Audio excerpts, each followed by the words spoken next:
रगों में अभी अपने बुजुर्गों का खून है, वो अपने बुजुर्गों की सांस्कृतिक विरासत में बुद्ध के धम्म में घर वापसी करेंगे।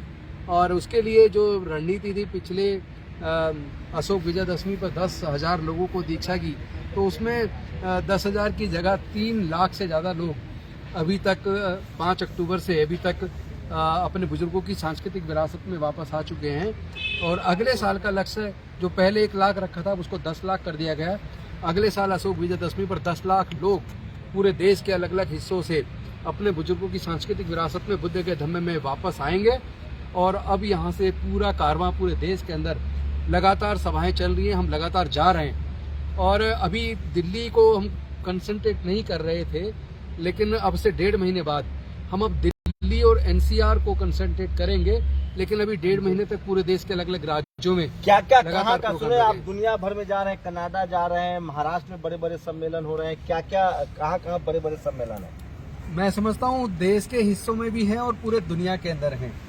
अमेरिका से, कनाडा से, ब्रिटेन से, सिंगापुर, सब जगह से निमंत्रण आ रहे हैं। लेकिन हम अभी बाहर वालों से हमने कहा कि पहले भारत को तैयार कर दें, हमें आप दीजिए 5-6 महीने का टाइम। 5-6 महीने में पूरे भारत को तैयार करके एकजुट करके उसके बाद भारत से बाहर भी हम लोग सारे जो अलग अलग देशों में हमारे लोग बसे हैं, जो डॉक्टर बाबा साहेब अम्बेडकर जी को मानने वाले, उनकी विचारधारा को फैलाने का काम कर रहे हैं, हम उनके प्रोग्रामों में विदेशों में भी जाएंगे। और पूरे देश में नहीं, पूरे दुनिया में मुझे लगता है कि बुद्ध का धम्म ही मानवता और शांति का संदेश देने वाला, जो समता, स्वतंत्रता, बंधुता, न्याय, प्रज्ञा, शील, करुणा और मैत्री का संदेश देता है, जो मानवता को एक सही ऊंचाई कैसे मिले उसके लिए एक मार्गदर्शन का काम करता है। तो बाबा साहेब के बताए रास्ते पर चल के अपने बुजुर्गों की सांस्कृतिक विरासत को, बौद्ध में भारत के सपने को साकार करने की दिशा में हम रात दिन। भारत के संविधान में प्रावधान है कि कोई भी अपने धर्म और विचार का प्रचार प्रसार कर सकता है।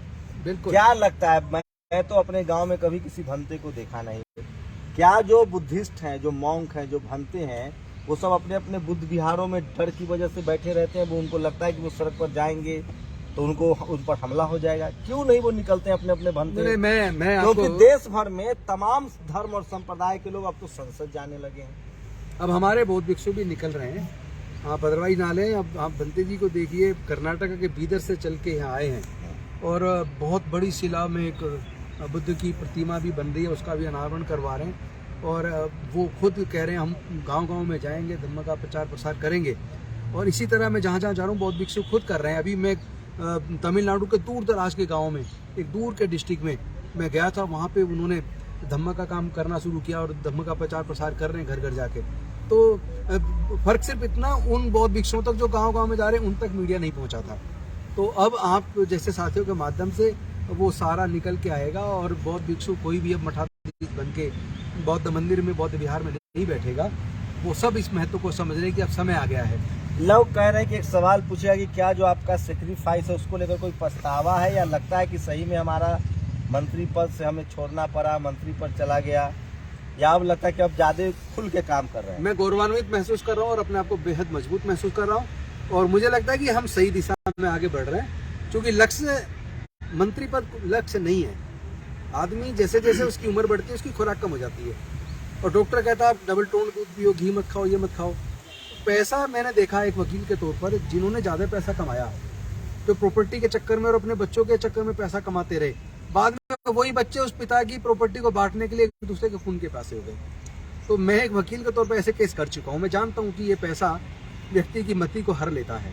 और ये जो मूवमेंट है, जो बाबा साहेब हमें देकर गए, ये हमारे स्वाभिमान को जगाता है। यूपी में ओबीसी का आरक्षण नगर निकाय चुनाव में इलाहाबाद हाई कोर्ट के लखनऊ बेंच ने खत्म कर दिया है। कहा है कि जो 3 स्टेप जो फॉर्मूला था वो नहीं अपनाया गया। अरे जागो, अब तो जागो पिछड़े वर्ग के लोगों, हम सब का खून एक है, हम सब एक हैं। हम सब लोग भारत के, हम लोगों ने भारत को बनाया है। भारत के निर्माण में हम सब का खून है, भारत की मिट्टी में हम सब का खून है। हमें ये जरूर देखना पड़ेगा कि ऐसे जो कोर्ट से ऑर्डर हुआ वो कोर्ट में केस किसने डाला। इस तरह 93 PIL थे और 93 के 93 जाति विशेष के लोग हैं। मैं इसीलिए कह रहा हूँ हमें ये पहचानना पड़ेगा कि इस तरह की PIL कौन डाल रहे हैं कोर्टों में। और हमें ऐसे जजेस को भी रेखांकित करना होगा कि भारत के संविधान के खिलाफ जाके, मैं स्पष्ट बोल रहा हूँ, भारत के संविधान के खिलाफ जाके जजमेंट कौन जज कर रहे हैं। तो क्या करेगा अब? ओबीसी हिंदू का आरक्षण छीन गया नहीं, है, आप मेरी इस अब बात को ओबीसी पूरा हिंदू क्या करेगा? शंभू जी, इस बात को पहले पूरा होने दीजिए जो मैं कह रहा हूँ।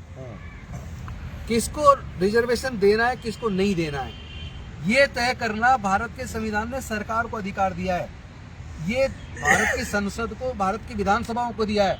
अगर भारत की संसद के द्वारा, भारत की सरकार के द्वारा बनाए गए किसी भी व्यवस्था को कोर्ट के द्वारा डाइल्यूट करने की कोशिश की जा रही है, इसका मतलब बहुत बड़ा षड्यंत्र है। और ऐसे लोगों को भी अब बताना पड़ेगा ये कॉलेजियम सिस्टम ये धोखा साबित हो रहा है। और ऐसे जजेज जो जज की कुर्सी पे बैठ के न्याय नहीं दे सकते, अगर वहां भी वो एक मानसिकता के तहत, एक दूसरी सोच के तहत प्रीजुडिस होकर अगर जजमेंट देंगे, इससे लोगों का कानून से भरोसा उठेगा जो देश के लिए खतरनाक होगा। मैं ऐसे जजेज को भी कहना चाहता हूं, आप लोग संविधान के द्वारा जो शपथ लेते हैं उस शपथ को ध्यान में रखिए।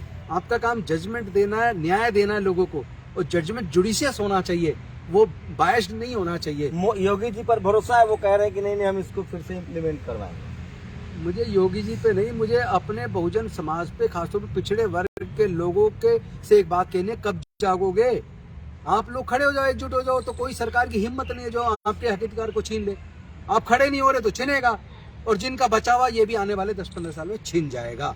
अनुसूचित जाति जनजाति के लोग भी सुन लें कान खोल के, अगर वो अपने हक के लिए खड़े नहीं हुए, अगर न्याय की लड़ाई को नहीं लड़ा, अगर डॉक्टर बाबा साहब अम्बेडकर के बताए रास्ते पे नहीं चले, तो जो कुछ उन्हें मिला वो सब छीन जाने वाला। क्या लग रहा है OBC Hindu, SC Hindu, ST Hindu फिर से मनुस्मृति के दौर में आएगा? मनुस्मृति लागू होगा? मनुस्मृति लागू होगा और इनको जो कुछ मिला वो छिनेगा। फिर से इनसे एजुकेशन छिन जाने वाली है। वैसे तो सातिर, वो लोग इतने सातिर उन्होंने साजिश से छीन लिए, उन्होंने एजुकेशन को इतना महंगा कर दिया कि आप चाह के भी पढ़ नहीं पाएंगे। तो एक तरीके देखा जाए तो आपसे ज्यादातर तो छीन चुके हैं, जो बचा है वो आने वाले 10-15 सालों में छिन जाने वाला है। रास्ता क्या है? क्या इस देश में बाबा साहब का संविधान, रास्ता एक और ही है। बहुजनों का अधिकार कैसे बचेगा? रास्ता एक ही है, जो अभी कुछ देर पहले आप बोल रहे थे, जो डर गया समझो मर गया। अपने अंदर के डर को निकालो, अपने हक के लिए लड़ना सीखो, न्याय के लिए लड़ना सीखो, मानवता के लिए लड़ना सीखो, अपने देश के लिए, भारत के लिए लड़ना सीखो। लेकिन सर ओबीसी में तो सिख भी है, मुसलमान भी है, हिंदू भी है, मैं सबके लिए तो कह रहा हूं, ये लोग, लगता है ये लोग निकलेंगे घरों से? निकलना ही होगा। नहीं निकलेंगे तो दोबारा इनकी वो स्थिति होगी जो अब से 500 साल पहले थी। दोबारा से ये गुलाम बन जाने वाले हैं, दोबारा से ये बर्बाद हो जाने वाले हैं, इनके पास कुछ बचेगा नहीं। आपकी क्या भूमिका होगी? क्या ओबीसी के लिए भी आप कैंपेन चलाएंगे, जैसे आप शेड्यूल कास्ट के लिए कैंपेन चला रहे हैं, चाहे वो राजनीतिक कैंपेन हो, धार्मिक कैंपेन हो? मैं निश्चित तौर पे हर उस व्यक्ति की लड़ाई को लड़ना चाहता हूं जिसके साथ जुल्म होगा, अन्याय होगा। मैं अन्याय होने वाले पीड़ित व्यक्ति की जाति और धर्म नहीं पूछूंगा। जहां अन्याय होगा, न्याय के खिलाफ हम लड़ेंगे। आपकी पार्टी ने कहा है कि बगैर ओबीसी आरक्षण के यूपी में चुनाव नहीं होगा। ये योगी जी का षड्यंत्र है, कोर्ट के साथ मिलकर खत्म किया गया है। देखिए, इस लड़ाई को बहुत मजबूती के साथ लड़ेंगे। ओबीसी के साथ न्याय हर कीमत पे दिलवा के छोड़ेंगे। जब तक नहीं मिलेगा, अपने संघर्ष को बहुत तेज करने वाले हैं और वो आपके सामने होगा। मिशन जय भीम का जो लक्ष्य है 10 करोड़ बहुजनों की घर वापसी बुद्धमय भारत का, उस पर आप अडिग है?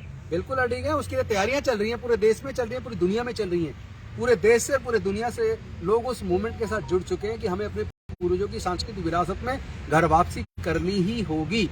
हम घर से निकले, रास्ता भटक गए, याददाश्त चली गई, लेकिन आज याददाश्त वापस आ गई है। घर का रास्ता याद आ गया। 1956 में सब नेतृत्व में 2025 का लक्ष्य है, लेकिन 2024 का लक्ष्य है, और वो इस साल 1 लाख से भी ज्यादा लोग दीक्षा लेंगे एक साथ। तो सोचिए, SC Hindu, OBC Hindu, Sikh OBC, Jat OBC, ये तमाम जो किसान जातियां हैं, जाट, गुर्जर, पटेल, मराठा, ओबीसी में मुसलमान भी आते हैं, सिख भी आते हैं, हिंदू भी आते हैं। कोई तो है जो आपको हिंदू तो मानता है, लेकिन आपके अधिकार नहीं देना चाहता है। सोचिएगा जरूर। और ऐसे इस देश में